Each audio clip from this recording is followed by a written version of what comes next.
Simulan natin ang pagdiriwang ng banal na misa sa ngalan ng Ama at ng Anak at ng Espiritu Santo. Amen.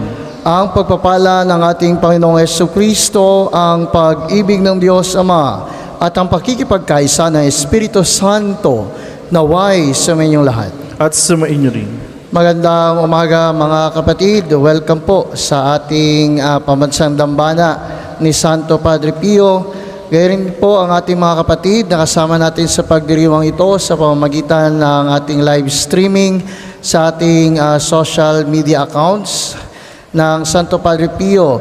Sabayan niyo po kami sa pananalangin, sa paghingi ng tawad, pasasalamat, gayon din sa paghingi ng mga kahilingan sa pamamagitan ni Santo Padre Pio. Mga kapatid, aminin natin ang ating mga kasalanan upang tayo maging marapat gumanap sa banal na pagdiriwang. Inaamin ko sa makapangyarihang Diyos at sa inyo mga kapatid na lubha akong nagkasala sa isip, sa salita, sa gawa at sa aking pagkukulang, kaya isinasamo ko sa mahal na Birheng Maria, sa lahat ng mga anghel at mga banal, at sa inyo mga kapatid, na ako'y panalangin sa Panginoong ating Diyos. Kaawaan tayo ng mga pangyarihang Diyos, patawarin tayo sa ating mga kasalanan, at patnubayan tayo sa buhay na walang hanggan. Amen. Panginoon, kaawaan mo kami.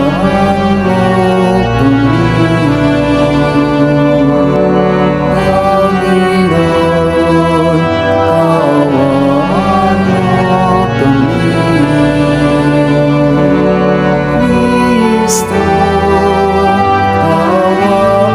mo kami. Kristo, kaawaan mo kami. Panginoon, kaawaan mo kami. Panginoon, kaawaan mo kami.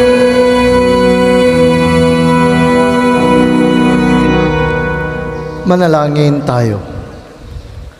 Ama naming makapangyarihan, kami naway magkaroon ng pitagan at pagmamahal para aming magawang sambahin ang ngalan mo, sapagkat sa mga pinatatag sa iyong pag-ibig, ikaw ay walang pinababayaang masadlak sa ligalig. Iniluluhog namin ito sa pamamagitan ni Jesucristo kasama ng Espiritu Santo magpa sa walang hanggan. Amen.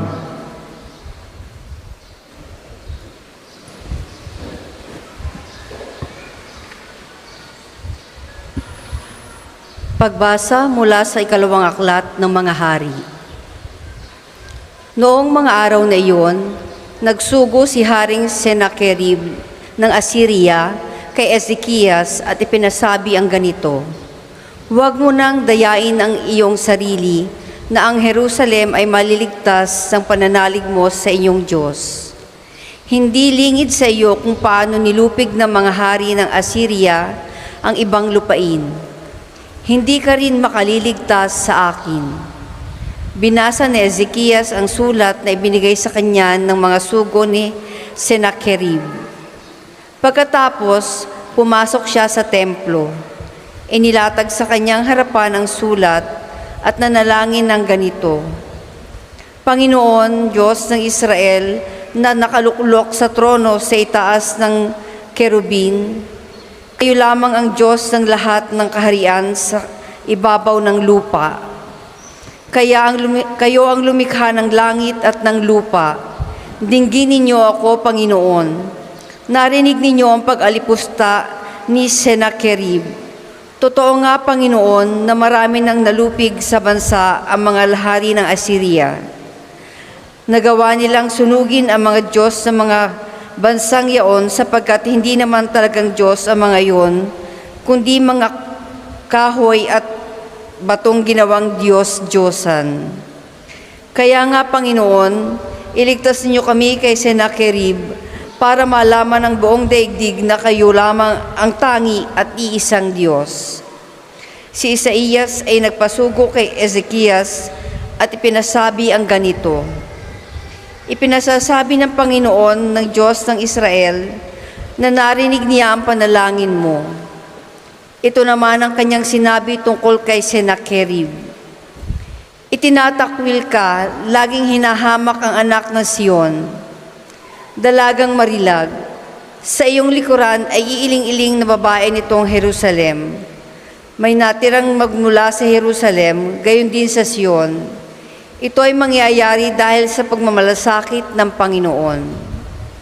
Ito naman ang sinasabi ng Panginoon tungkol sa hari ng Assyria. Hindi siya makapapasok sa lungsod na ito ni makatutudla kahit isang palaso. Hindi niya ito lulusubin ni papaligiran. Kung paano siya dumating, ganon din siya aalis.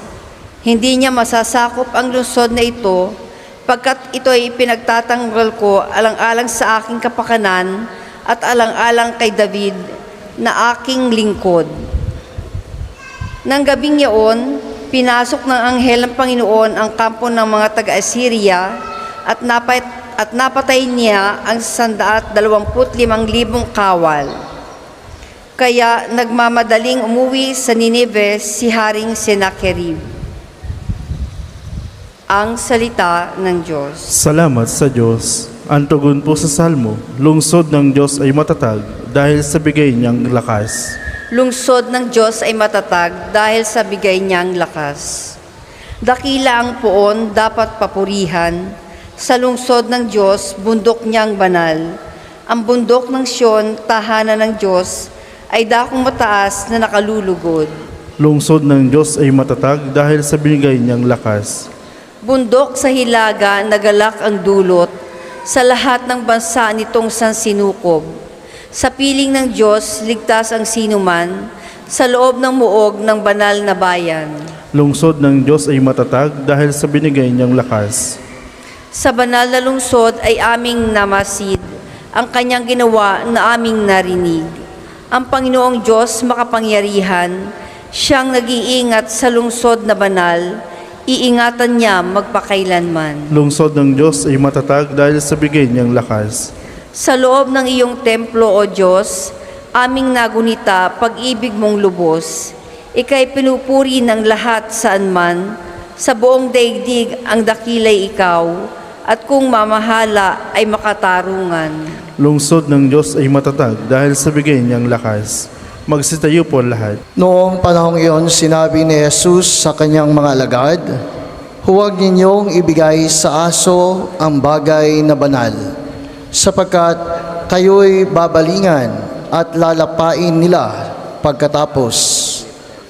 Huwag ninyong ihagis sa baboy ang inyong mga perlas, sapagkat yuyurakan lamang nila ang mga iyon. Kaya gawin ninyo sa inyong kapwa ang ibig ninyong gawin nila sa inyo. Ito ang kahulugan ng kautusan ni Moises at ng turo ng mga propeta. Pumasok kayo sa makipot na pintuan, sapagkat maluwag ang pintuan at malapad ang daan patungo sa kapahamakan. At ito ang dinaraanan ng marami. Ngunit makipot ang pintuan at makitid ang daan patungo sa buhay, at kakaunti lang ang nakasusumpong niyon." Mga kapatid, ang mabuting balita ng Panginoon. Pinupuri ka namin, Panginoong Jesucristo. Ngayon po ay nasa 12 linggo ng ordinaryong panahon ang ating kalendaryo liturhikal ng simbahan. At ang ating mga pagbasa at ebanghelyo sa araw na ito ay mayroong dalawang pinapahiwatig na paksa sa ating buhay. Una, para sa ating sarili, at pangalawa, para sa ating relasyon sa ating kapwa. Sa unang bahagi ng ating ebanghelyo, sinabi sa atin na huwag ninyong ibigay sa aso ang bagay na banal, sapagkat kayo'y babalingan at lalapain nila. Pagkatapos, huwag ninyong ihagis sa baboy ang inyong mga perlas, sapagkat yuyurakan lamang nila ang mga iyon. Ang pinapatungkol sa bahaging ito ng Ebanghelyo ay tungkol sa bagay na banal. Anong ibig pong sabihin nito? Ano nga ba ang mga bagay na banal? Maaring sabihin natin siguro ang altar, ang mga santo, ang simbahan, ang mga pari, ang mga madre. Maaari. Ngunit meron ding banal sa bawat isa sa atin, at ito ang ating buhay. Ang ibig sabihin ng parting ito ng Ebanghelyo, huwag nating itapon ang ating buhay para lamang sa wala, para lamang lapain ng mga aso. Huwag nating itapon ang perlas, ang ating buhay na punong-puno ng biyaya para lamang apakan ng mga baboy. Huwag nating sayangin ang ating sarili. Kapag ang ating sarili ay pinabayaan natin, halimbawa, kaya ka nagtatrabaho para sa iyong pamilya. Kaya ka nagtatrabaho upang magampanan ang iyong responsibilidad, una sa iyong sarili, pangalawa sa iyong pamilya, at kung meron pang pangatlo, ang mga taong umaasa sa iyo. Kaya ka nagtatrabaho. Ngunit kapag naaabuso ang katawan, panay ang overtime. 12 hours, 16 hours, 24 hours. Hindi nabibigyan ng pagkakataon ang sariling magpahinga. Naaabuso ang sarili. Hindi po ito martyrdom. Yun bang ang sakripisyo na ibinibigay ay nakasisira ng sarili? Kaya pinapayuhan tayo na kung may trabaho ka ng 12 hours o minsan hindi maiwasan 24 hours, sana sa susunod na araw, meron ka ring mahabang pahinga. Meron ka ring 24 hours na pahinga. Kung hindi maiwasan, tulad ng mga nurse, mga pulis, yung mga nasa serbisyo, mahabang panahon na sila ay hindi nakakapagpahinga, ngunit meron ding panahon na dapat magpahinga. Sapagkat nakasisira ng biyaya ng katawan, ang sobra, at hindi na ito pagsisikap, kung hindi pang-aabuso ng sarili. Iyon ay medyo maganda pa. Paano ko ang pang-aabuso ng sarili ay dinadaan sa hindi mabuti? Sobrang pag-inom araw-araw, bisyo, sugal, pang-aabuso sa sarili. Paano ito nagkakaroon ng biyaya? Hindi nga ba't tinatapon mo lamang ang iyong sarili sa wala?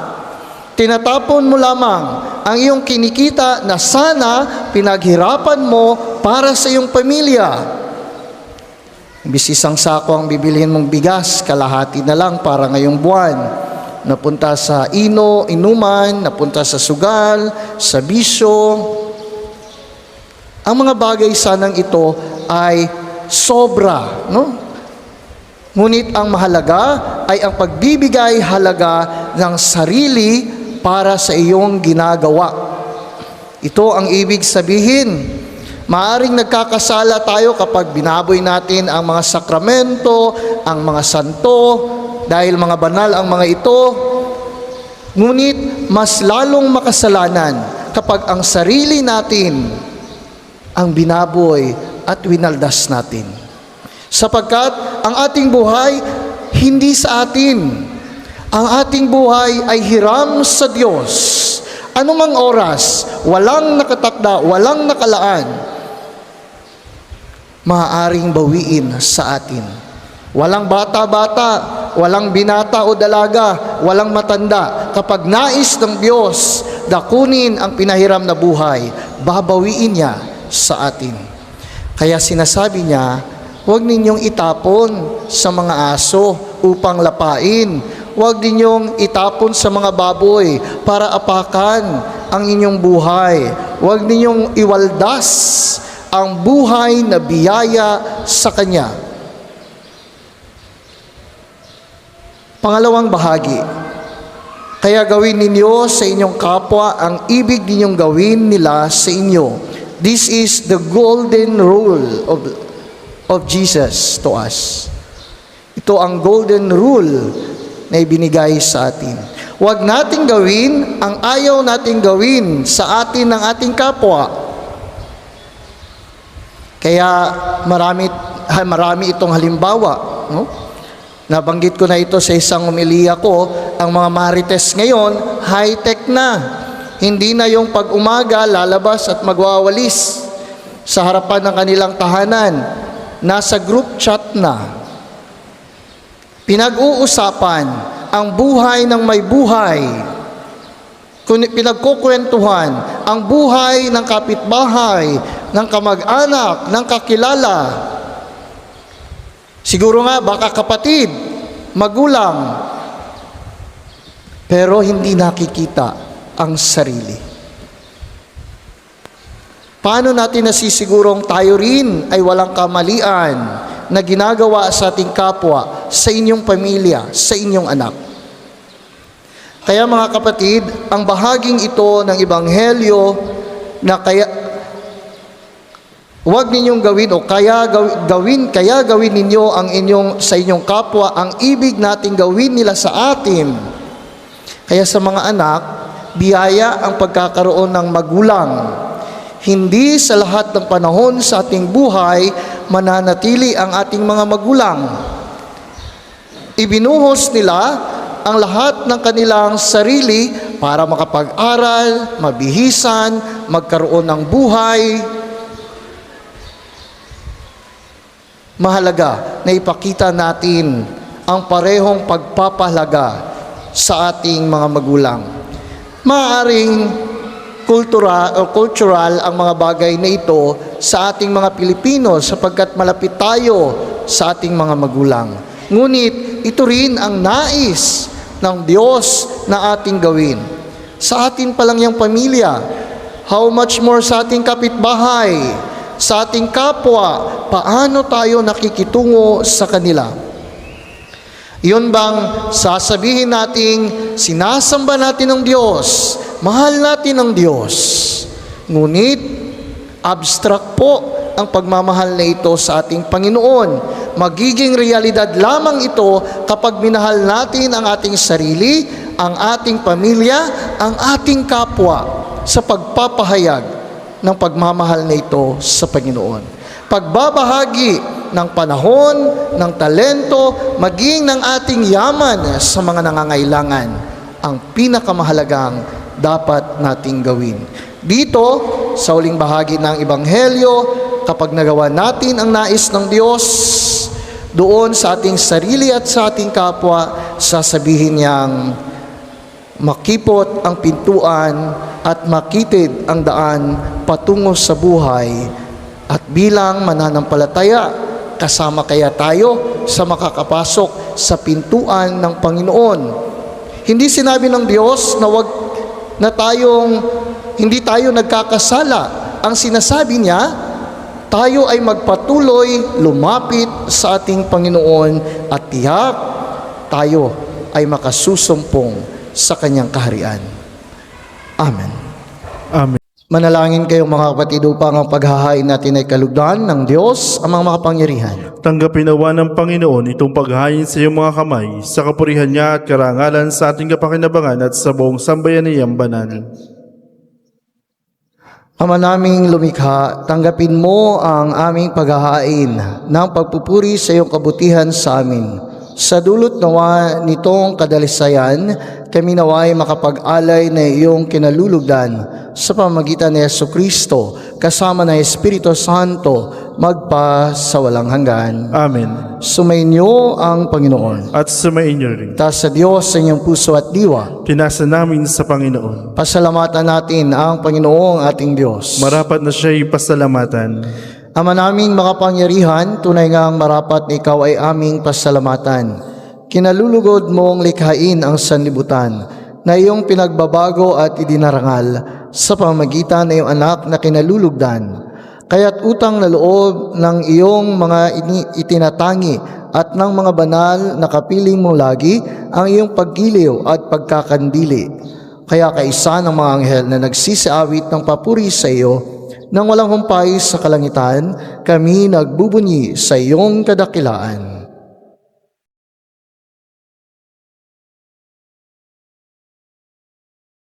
Santo, Santo, Santo, Panginoong Diyos ng mga hukbo, napupuno ang langit at lupa ng kadakilan mo. Hosana, Hosana, sa kaitaasan. Pinagpalang na paririto sa ngalan ng Panginoon. Hosana, Hosana, sa kaitaasan.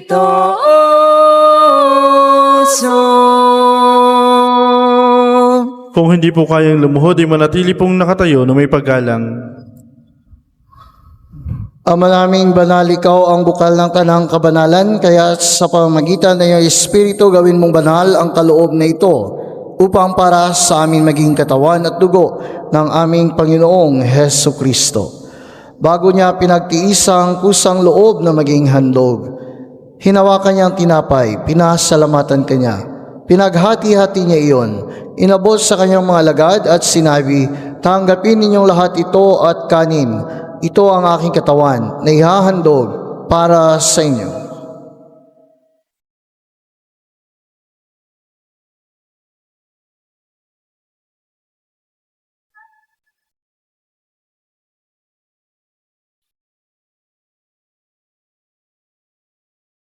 Gayon din naman nung matapos ang hapunan, hinawakan niya ang kalis. Muli kanyang pinasalamatan, inabot niya ang kalis sa kanyang mga lagad at sinabi, tanggapin ninyong lahat ito at inumin. Ito ang kalis ng aking dugo, ng bago at walang hanggang tipan. Ang aking dugo na ibubuhos para sa inyo at para sa lahat, sa kapagpapatawad ng mga kasalanan. Gawin ninyo ito sa pag-alala sa akin.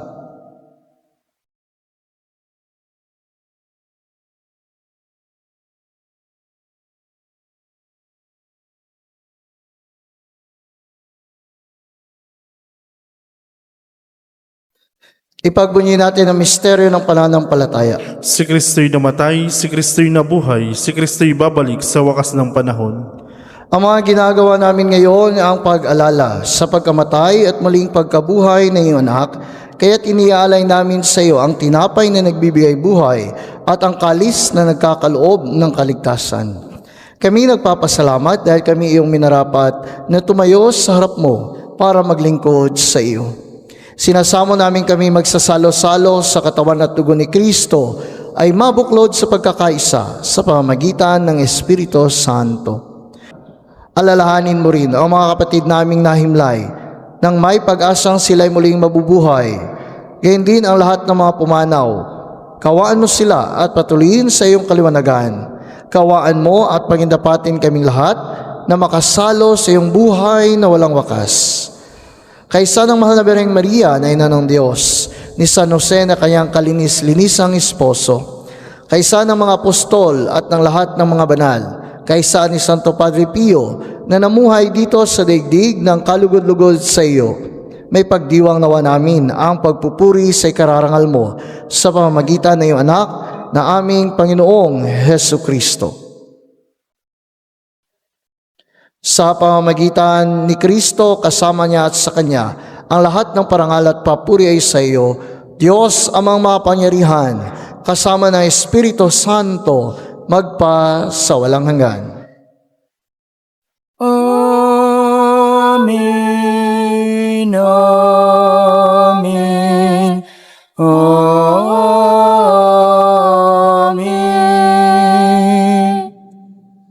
Sa tagubilin ng mga nakagagaling na utos at turo ni Jesus ng Panginoon natin at Diyos, Pahayag natin ng lakas loob. Hiling namin kami adyas sa lahat ng masama, pagkalooban ng kapayapaan araw-araw, iligtas sa kasalanan at ilayo sa lahat ng kapamakan. Samantalang aming pinananabikan ang dakilang araw ng pagpapahayag na tagapagligtas naming si Jesucristo. Sapagkat iyo ang kaharian at ang kapangyarihan at ang kapurihan magpakailanman. Amen. Panginoong Jesucristo, sinabi mo sa iyong mga apostol, kapayapaan ang iniiwan ko sa inyo, ang aking kapayapaan ang ibinibigay ko sa inyo. Tungayan mo ang aming pananampalataya at huwag ang aming mga pagkakasala. Pagkalooban mo kami ng kapayapaan at pagkakaisa ayon sa iyong kalooban, kasama ng Espiritu Santo, magpa sa walang hanggan. Amen. Ang kapayapaan ng Panginoon ay laging sumainyo. At sumainyo rin. Mga kapatid, magbigayan tayo ng kapayapaan sa bawat isa. Kordero ng Diyos na nag-aalis ng makasalanan ng sanlibutan, maawa ka sa amin. Kordero ng Diyos na nag-aalis ng makasalanan ng sanlibutan, maawa ka sa amin. Kordero ng Diyos na nag-aalis ng makasalanan ng sanlibutan, ipagkaloob mo sa amin ng kapayapaan. Kung hindi po kayang lumuhod, ay manatili pong nakatayo na may paggalang.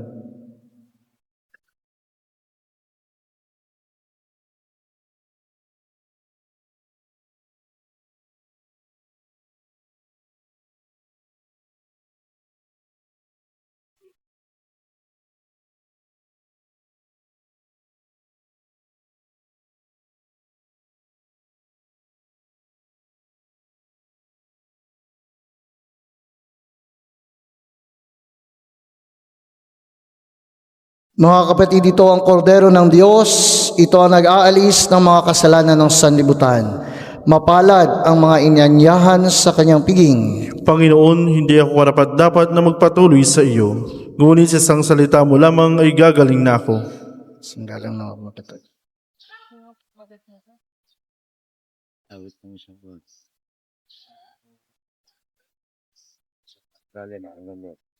Ama naming mapagmahal, kami nakinabangan sa katawan at dugo ng iyong anak ay sumasamo sa iyong habag upang ang aming taimtim na ginanap ay maging pagtanggap namin sa tiyak mong pagliligtas sa pamamagitan ni Jesucristo kasama ng Espiritu Santo magpa sa walang hanggan. Amen.